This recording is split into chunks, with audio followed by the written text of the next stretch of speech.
This video lecture supplements a workbook for Beck's Introduction to SQL Programming, the Pelican Companion. The corresponding textbook is Beck's Introduction to SQL Programming, that Pelican database book. The workbook and printed copy of the companion textbook may be purchased from lulu.com. You may download the textbook for free in ebook format from beckplanet.com/books. Important note on SQL Server and MySQL. The material presented supports both the SQL Server and MySQL environments. Where differences in SQL dialect and environment arise, solutions for both environments will be demonstrated. Where the SQL code is common across environments, only one environment is used for demonstration, as the code runs identically in the other environment. Chapter 7 Parallel Exercises Solution Walkthrough with Commentary. Part 1 of 3. Preparation. Make certain you have connected to your DBMS, SQL Server or MySQL, using your query client, e.g. SSMS or MySQL Workbench. If the Candy database already exists, it's a good idea to start by dropping and recreating it so that everything is in the expected startup state. Run the Candy database creation script appropriate to your DBMS, SQL Server or MySQL. Review the script execution results to ensure that the database and its data were successfully created. Parallel Exercise 1. Using the Candy database, use a union operation to display the client number and order ID for all orders placed on April 18, 2022, or which included product number 162. Parallel Exercise 1 asks us to use a union operation to display the client number and order ID for all orders placed on April 18, 2022, or which include product number 162. And it's that or around which this query pivots. And that's where we're going to need to break this into two separate queries, which is our strategy for solving the union problem. So we're going to get the results of one query and then union those results with the second query. So let's take a look at what we do to address that union. Let's start with our typical select from where pattern. And in order to solve the first part, we're going to need to use the, client and orders table. So let's alias client as C and orders as O. And what we'd like to select from both those is the client num, so C.client num, and the order num. And I don't have to disambiguate that, so I'm not qualifying the order num. And where, so I need to get that join in there, C.client num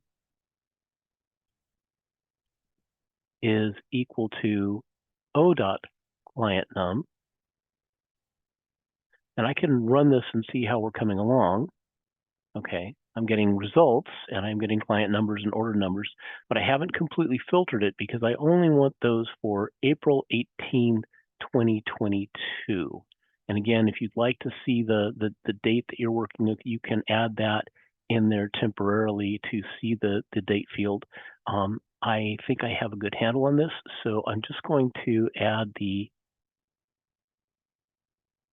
and clause in there, and order date is equal to 2022-04-18. And let's run that and see if we're getting the results we intend. Okay, so far, so good. Now, I'm just going to go ahead and temporarily comment this out. We got our first query all working. We're happy with that. And then we'll work to solve the second part. So in the second part, we need to consider where the product number included 162. Okay, So again, our pattern here, select from where. And for this, we're going to work on the orders table, alias that is O, and order prod. Let's alias that as OP. And what we'd like to select there is the client num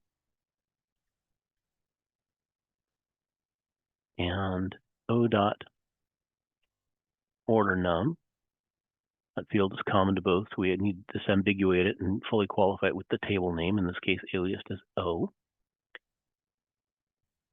And where, of course, we have to fix the join, O dot order num equals OP dot order num. And again, I can run this query as it stands and see that I'm getting results, but my results are unfiltered. So here I need to add the additional filter criteria and product num equals 162. And let's run that. Okay, good. I'm getting the results I expect there. Now I need to form the union of both those. And to be union compatible, I either need the same exact names of the fields in the same order, or at least I need them to be the same or compatible data types in the same quantity. And so I'm getting two fields, client num and order num. In this case, they both have the same name. That makes it very easy.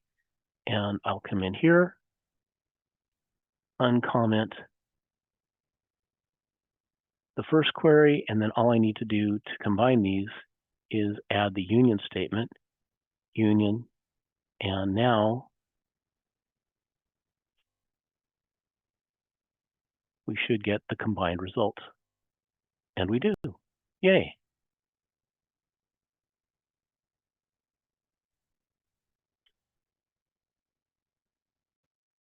Parallel exercise 2. Using the Candy database and the upper and lower functions, list the manufacturer name in uppercase and the description in lowercase, where the manufacturer name is Tootsie Roll Industries. Alias the column containing the manufacturer's name as manufacturer, column containing the description as description, order the output by description. In parallel exercise 2, we're going to exercise a couple of string conversion functions, the upper function to cast a string into all uppercase, and the lower function, which does the opposite and casts a string into all lowercase. So let's start with our usual pattern. Select from and where, and I've also got order by, which we'll be adding. And we're going to be working on the manufacturer and the product table.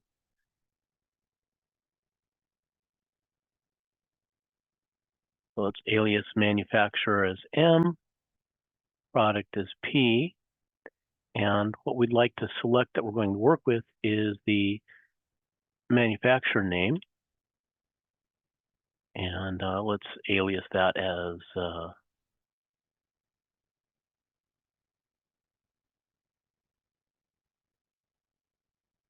manufacturer.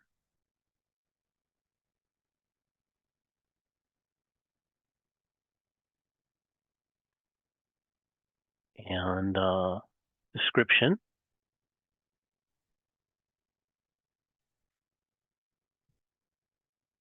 And we'll alias that as simply description, but all lowercase.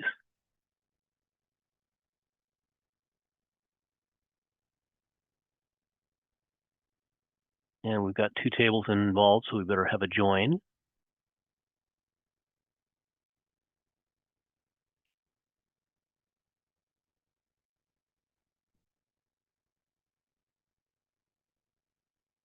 And let's further limit this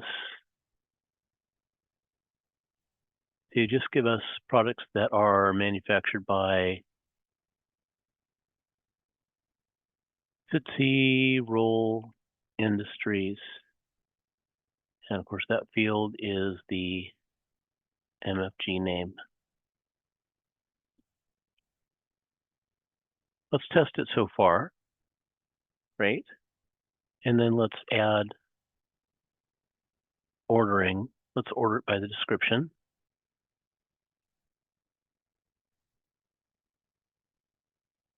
Fine. Now what we'd like to do is we'd like to make sure that Tootsie Roll, the manufacturer, is all uppercase, and we'd like to cast the description in all lowercase. And that's pretty straightforward. We just go up and find the field in the display. And to cast the manufacturer name as all uppercase, we use the upper function.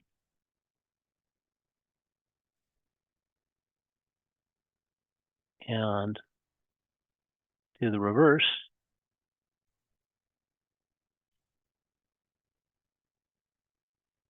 With the description using the lower function.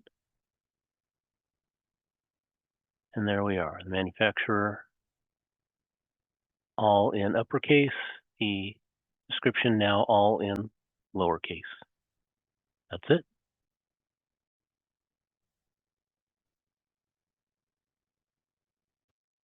Parallel exercise 3.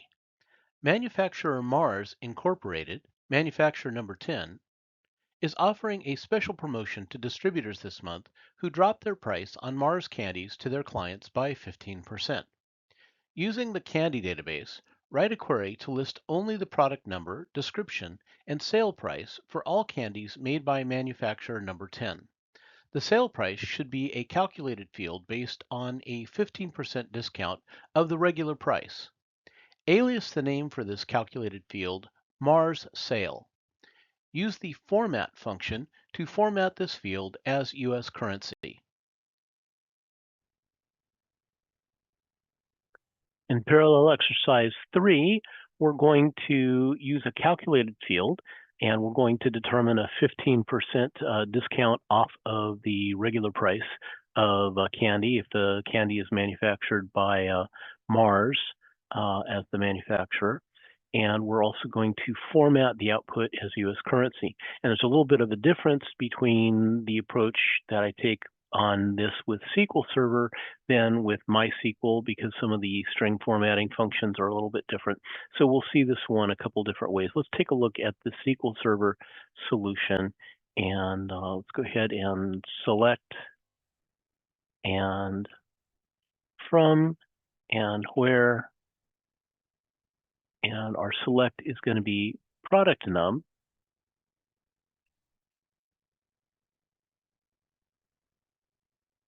And description, and we're going to be working with the price, and that's going to be obtained from the product table. And we're just going to do this for manufacturer 10, which corresponds to Mars candies. Let's test what we have so far.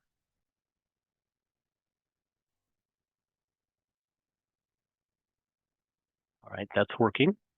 Now what we want to do is we want to take this price and we want to get 15% off. And there's a couple of ways we could do that mathematically that are equivalent. One easy way is just to recognize that 15% off of the price is to take and let remain 85% of the price. So if we just multiply the price by 85, we should have the value that we want. So we can take price, multiply it by 0.85, and mathematically that will work. Let's see what we get. Okay, so yeah, we see the discount, but we also see that this formatting is not really nice. So we'd like to reformat that so it is formatted properly. So let's go ahead and take this expression here and use the SQL Server format function. And the format function supports a number of constants. I'm going to use capital C for US currency, or for currency, and then we're going to cast that. The localization is EN-US, US English. And then now let's distinguish this number with an alias so that we know that it's not the regular price anymore. We're going to call this as Mars Sale. and run that. And now I have a nicely formatted output, formatted as currency to 2 decimal places, and the product number description and the Mars sale price. So there we are. That's the SQL Server solution.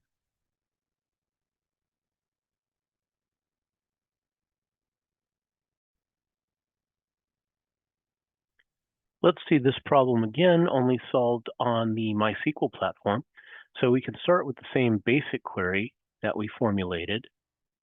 And the basic query syntax works here just as well. But let's see what we need to do now to format the price on MySQL. And so again, we still want to take that price and multiply it by 0.85, or if you like it better, formatted 0.85, doesn't matter either way. And that gives us the correct mathematical calculation, but it's not formatted very nicely. So let's see what we can do to get that into something resembling US currency. Okay, so this is a little bit more involved. We're going to, again, use a format function. And we're going to take that price and format it to 2 decimal places. Let's see what that portion of the function does. Okay, so we've got it formatted to 2 decimal places, but we're not resembling currency yet. So we can dress it up here simply by using concatenation. We'll use the concat function. And we're going to concatenate to that expression a $ symbol, and then that whole expression, close the parentheses. And then again, to distinguish this from just the price, let's make sure we rename it or alias it, and we'll say as Mars sale. Test that, and now we have a nicely formatted output. Looks like US dollars, and we have the product num, the description, and the Mars sale price.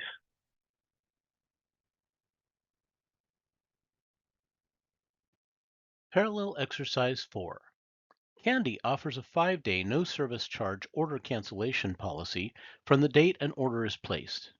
Calculate the cancel by date for all custom orders placed during April 2022 and list the following details for those orders: order number, client name, and the cancel by date for each order. Alias the calculated field as cancel by and order by this date. Parallel exercise 4 has us doing a little work with date arithmetic. And so we're going to do this 2 ways, one with the SQL Server platform and one in the MySQL platform, because the date arithmetic function varies just a little bit between those 2 platforms in their SQL dialects. So let's begin by building our typical generic query, select from and where. And so we're going to select from the orders table as O, the client table as C, and then what we would like to select there are the order number, the client name, and then let's not get ahead of ourselves here. Let's just start with the order date without an alias, and then the where clause, we're going to be doing the join.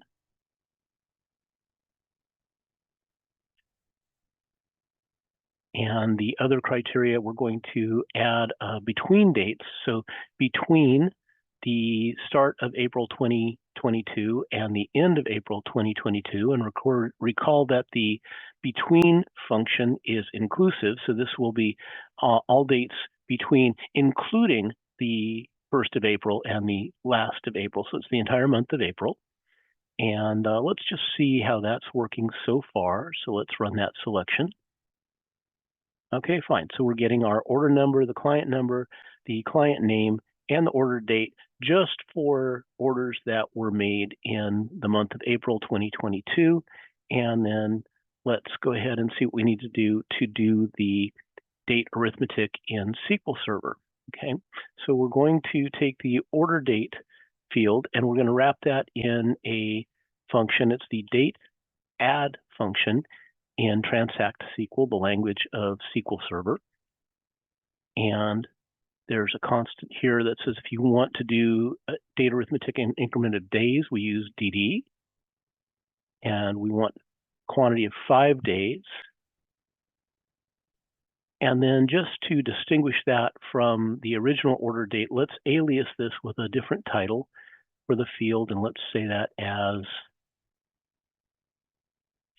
cancel by, and moreover, let's take that and let's order by that expression.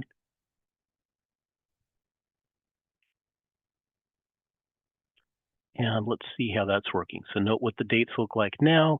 We should see 5 days later in each instance when we run this query. And we do. So great. Our data arithmetic is working very well. And we have a nice report of the deadline to cancel by for the month of April for 2022 for all the subject orders of that month. All right.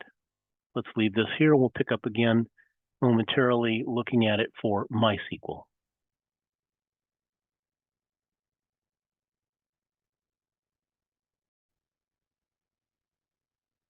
Next, let's pick up parallel exercise 4 and solve it for the MySQL platform. And here I have the same generic query. I've got the alias in for the cancel by, but I've eliminated the date function that we added for SQL Server, and now we're going to see how to use a date arithmetic function in MySQL. So let's first make sure that this basic query is working, and it is. And then all we need to do is wrap the order date in the MySQL version of the date add function, which is date add. And the syntax is a little bit different. The field order date is going to be incremented by the interval, is the keyword, and 5. And we need to express what the time unit is, and the reserved word for that for MySQL is day. So we're going to add 5 days, and we will see when I run this, these days should all go up by 5 calendar days. Let's see if that works. And it does. So very similar, slightly different syntax, a little bit different name to the function, but basically does the similar operation.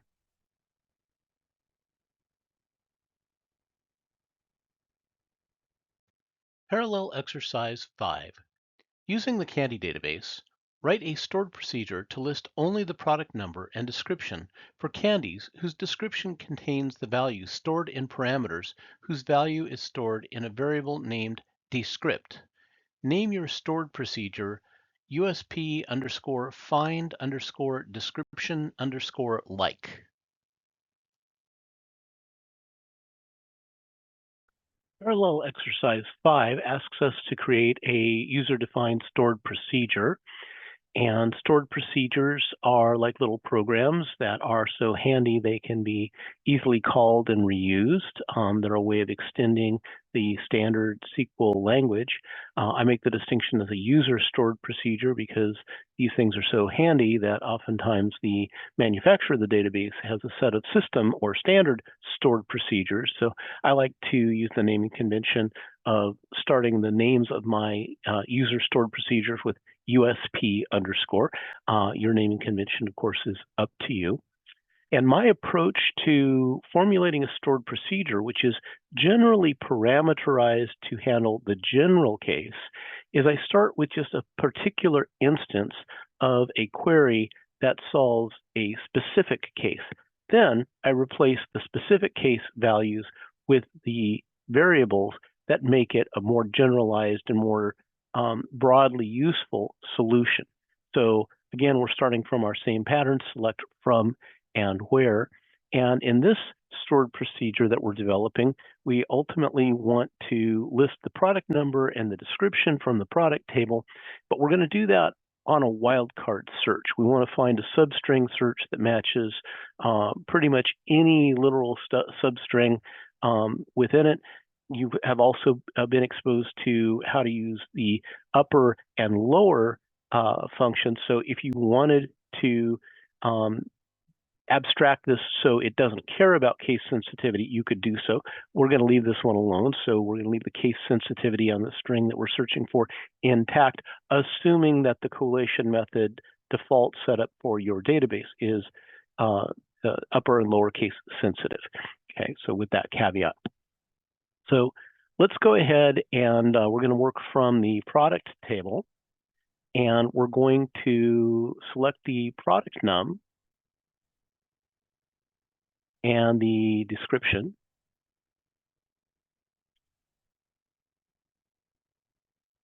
And where? Okay, so what's the criteria?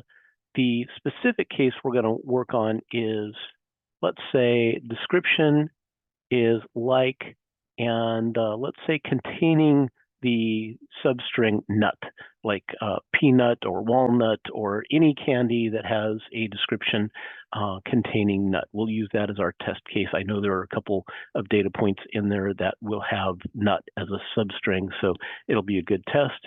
And so it can start the string with any expression and then have in it NUT, and then it can end with any expression.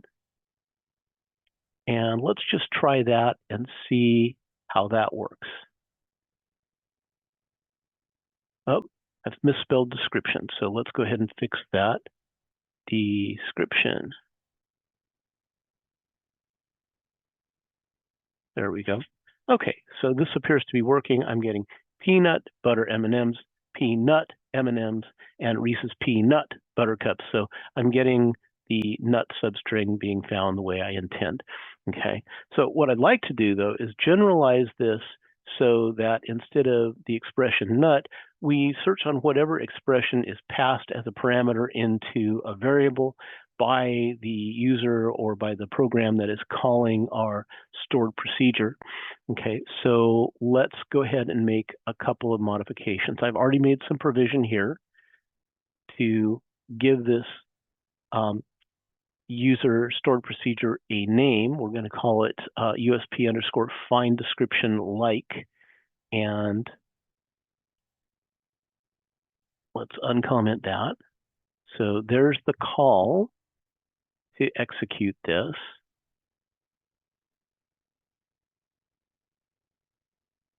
And, oh, sorry, that's a comment. Let's leave that there. We're going to call it down here when we execute it. Let's go ahead and create the procedure by that name. And let's declare the variable that we're going to use. And I like to use variable names that are similar to, but not generally identical to, the field names that they're going to be working with. I find it kind of confusing if they're identical because I can't tell later when I'm reading my code, wait, am I referencing the variable or am I referencing the field name? This helps to keep it straight in my mind.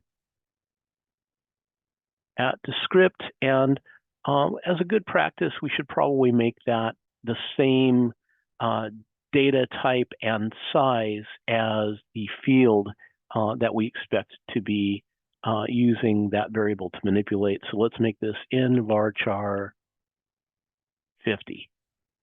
Okay, and then let's create that as the following definition. So it's going to be this query that we have, but let's change the query to replace nut with the variable that we just created at the script.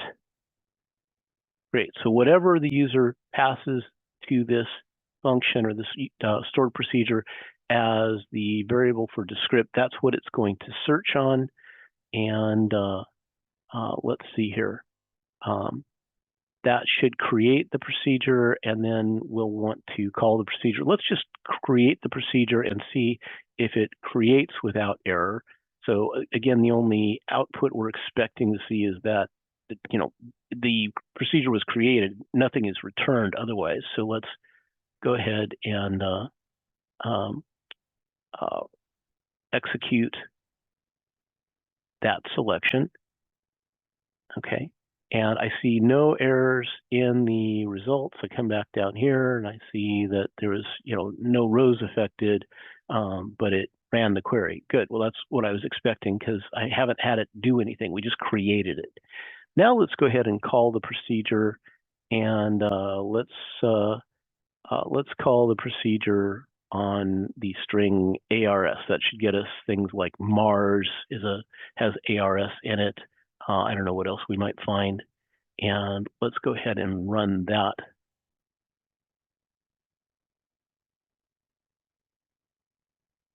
And oh, Haribo Gold Bears, little gummy bears, have ARS in them, and Sour Bears have it, and Tootsie Roll snack bars.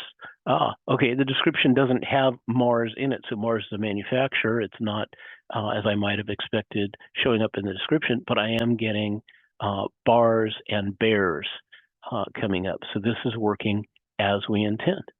Super. Now we need to go ahead and develop the similar logic, but using the syntactical convention and programming keywords for the MySQL database language. And increasingly, when you get into things that are more procedural rather than just the pure SQL logic, you find that there is more variation between the proprietary database language extensions. And so you would expect that in other databases, Oracle, Postgres, SQL Server, what have you, that when you get into these procedural kind of things, that's where they start to depart from the ANSI standard SQL model.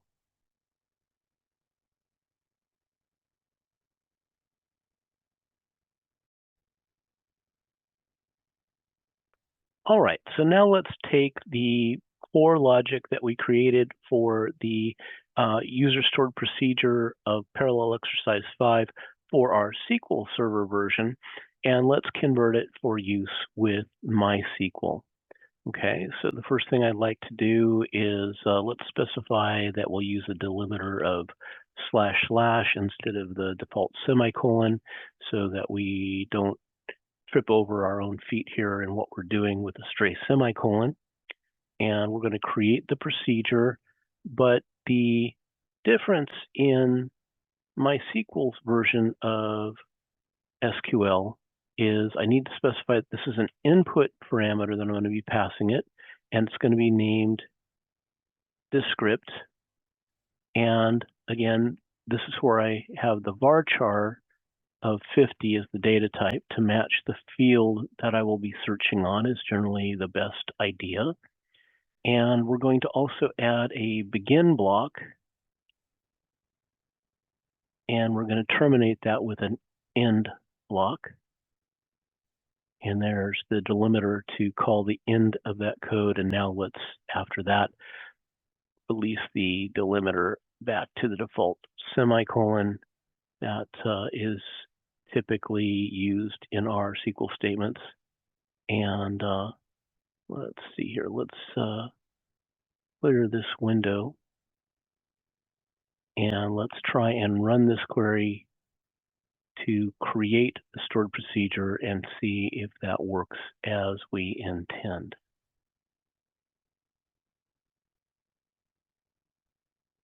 Got a syntax error. Oh, yeah, forgot the main part. Thank you very much. So concatenation is handled differently in MySQL, as well as the variable name is handled differently in MySQL. So we need to fix that. So in order to concatenate, we're going to use the concatenation operator to glue our wildcard symbols onto our query expression that we're building. And it's not at Descript, because we don't use the convention of @ sign denoting the variable in MySQL. That's not needed. And there's the rest of the concatenation. So very good. Let's see if we've got that working now. And let's run the selection. And it looks like it went through. 0 rows affected, none found, no warnings. Great, so that query ran correctly. And now if I go and refresh the view and take a look at the objects that were created here, let's see, there's a refresh. And now I see that the stored procedure find description like now exists. So good. So let's give it an exercise. Let's call it and test it. And instead of the exec command, we use call in MySQL. And it's going to be USP find underscore description underscore like. And we used ARS before. We found Haribo bears, and we found what else did we find? Something else that had ARS in it. So let's take a look. If we run that call of the procedure, what results, if any, do we get? So let's run that selection, and gold bears and snack bars. Very good. So that is now returning the analogous results for our MySQL database server as it did for our SQL server. So we now have the equivalent stored procedure running in both versions of the database platforms that we might be exploring.